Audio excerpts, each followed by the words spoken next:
How's it going, guys? It's Burgas here and welcome to another Call of Dragon video. Today we're going to talk about the commanders. I think this is a topic that not many players actually talk about, and this is the wrong commanders can actually ruin your reports. And in general, we're going to talk about Call of Dragon's hero pairing guide. And I want to talk about the commanders because I see many misunderstandings over the heroes. I hear some people are saying Kuma with Goresh, some other are saying Goresh with Kuma. I personally run Goresh with Kuma, but again, some people are running Kuma with Goresh.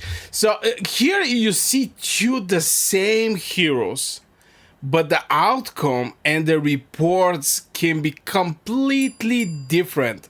So we're going to also talk about this type of cases, because in Call of Dragons, hero pairing are far more complicated than most players realize, and many Call of Dragons accounts are losing fights because they misunderstand Commander Tower Tree, Deputy Mechanics, and rage interactions. So we're going to talk about and cover Tower Trees, Deputy Mechanics, and rage interaction is very important, especially the last one, the rage interaction.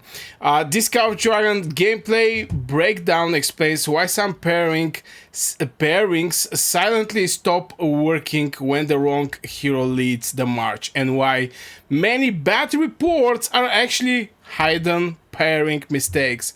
So when you see a bad report and you see these heroes should work very nice together, and I can give you an example. For example, let's say you have Lilia with Valen. From first look, Lilia and Valen is looking very nice, very aggressive.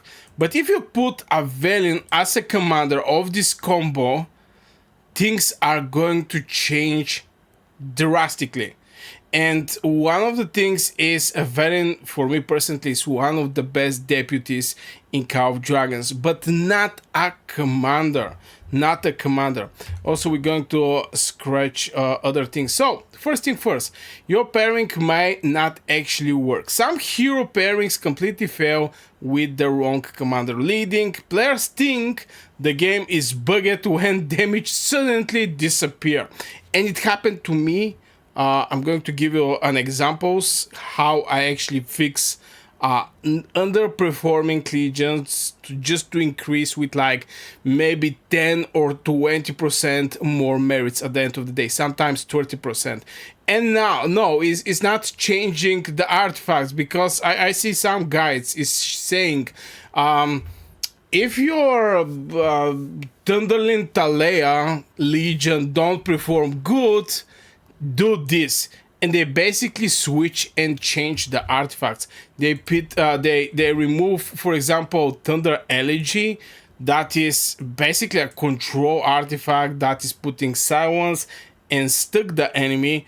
They put Mirage Orb, that are universal artifacts doing some crazy damage, or Phoenix Eye, that is AoE damage dealing artifact. And obviously these artifacts are going to do way bigger damage, and the artifact damage also is affecting the merits, because your damage from the artifacts also generates merits. And some people are calling, yo, this is it, just do that, change this artifact, and your legion is going to perform great. But in the same time, if you take out this Mirage Orb from some of the legions, this legion that you take this Mirage Orb from is going to start underperforming. So it's stupid approach. So we have to actually talk about the heroes at the end of the day. Now, rage skills stop activating correctly because the Tower Tree change interactions. This is the other thing. And some players never check which hero actually owns the important talents. And I can say some of the important talents. Let's start with the infantry. For the infantry, Tank Tower Tree is very nice. Maybe the best one is actually Tank Tower Tree, in my personal opinion. That's why I run Goresh with Kuma, not Kuma Goresh.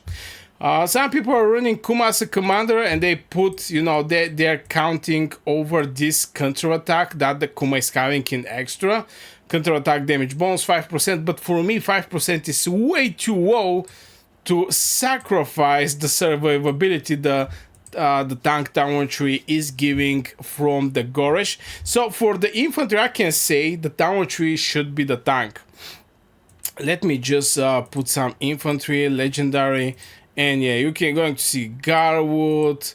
Now mobility is more like a infantry with cavalry, but this is a topic for the other video. Another good tower tree is actually the garrison one. The garrison, since right now infantry is the best troop for garrison fights. It can be bastion fight, gate fight, whatever. Rallies also, just the infantry is for there. So garrison, I can say, is also a good tower tree.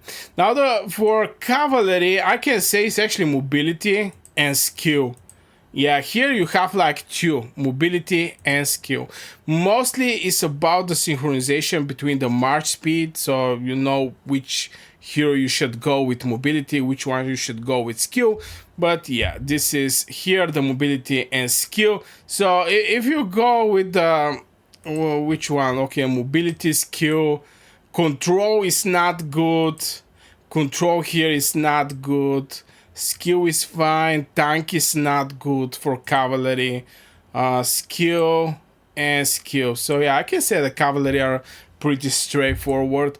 Now for the other troop is actually the marksmans. The marksmans is precision. This is actually boosting the normal attacks, and marksmans are having the highest normal attack in Cow Dragons. So if you want to support something that this troop is best in, and this is the normal attack, you should go with the precision.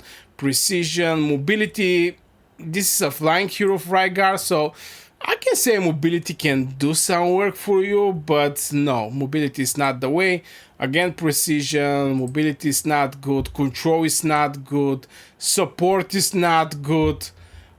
Is just precision. Now, some heroes like Falgrim back in the days is actually boosting a lot the skill damage. Falgrim is doing some skill damage. So Falgrim with Sibyl, I can say Falgrim can be a commander, but this is something like an exception. And finally, for the mages, I can say purely skill tower tree.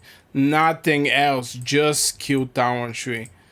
And we even have like two heroes that was with skill tower tree, Gromara and Yuming. I can suggest you going with Yuming, and I'm going to explain why later. So this is the way you should actually pairing and keeping in mind which tower tree actually is good. Now the other thing, commander positioning change everything. Commander talent only activates if that hero leads the march. You should know that. Or maybe you're new and you don't know. Let me explain very fast. If you have, like, for example, you go out, you create a legion, it's like Lilia Thunderlin. Now the tower tree of the Lilia is going to be the tower tree that is going to be for this legion, not the Thunderlin one. Thunderlin only provide with the skills, nothing else. This is the only thing Thunderlin is giving. On Lilia, you're going to have the artifact. You're going to also have the pet there. This is, the commander is very important thing to be known. The tower tree creates hidden synergy traps. And I'm going to give you one synergy trap that I investigate back when Yuming was present in the game. Now, if I go with the tower tree and I go with steady hands, if I don't have my Gromara, if I go with Yuming Gromara, if I don't have my Gromara Awakened, here, let me go for the Awakening. Details, deals magic damage, blah, blah, blah. Increase the hero skill damage due by 10%. Synergy is removed the next time the hero in the Legion casts Rage skill. Yuming is not casting Rage skill. So the moment Gromara casts this spell, this 10% hero skill damage should be till the end of the fight.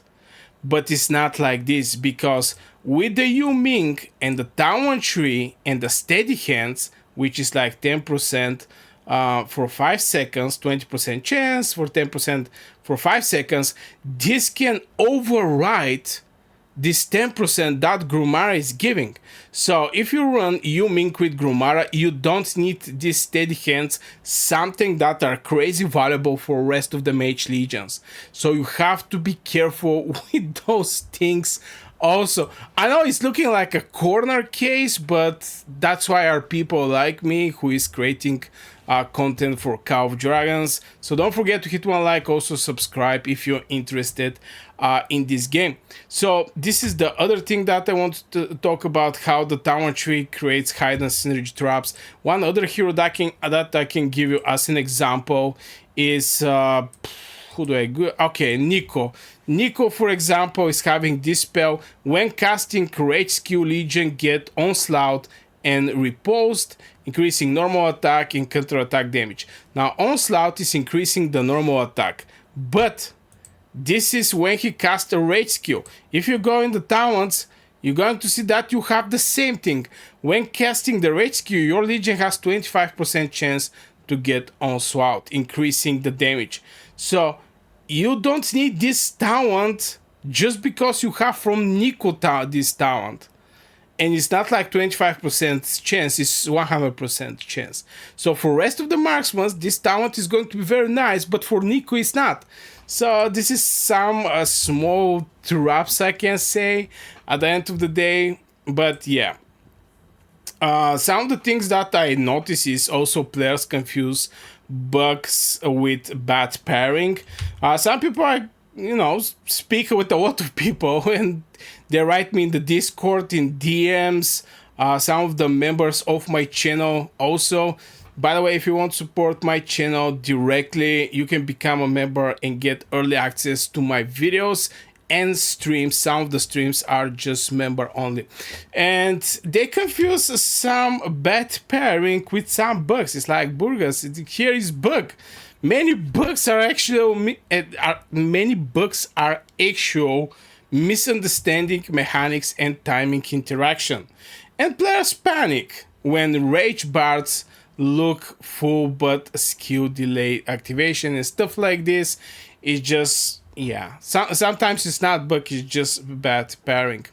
The other thing that I want to say is copy-pasting copy-paste meta builds are dangerous.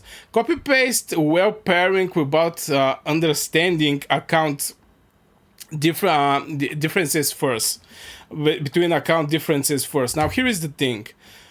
Many people are saying Mutea is going to be absolutely crazy good Legion, but hear me out.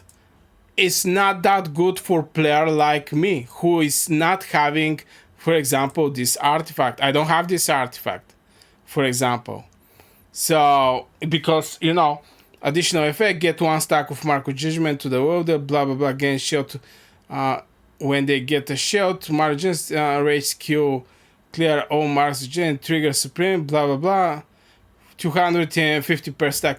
So, this one is a very nice one, but at the end of the day, I don't have it. So Musiang with Tay is not working that well for me. And I try to make this thing working, because at one point I didn't actually have with who to pair Musiang.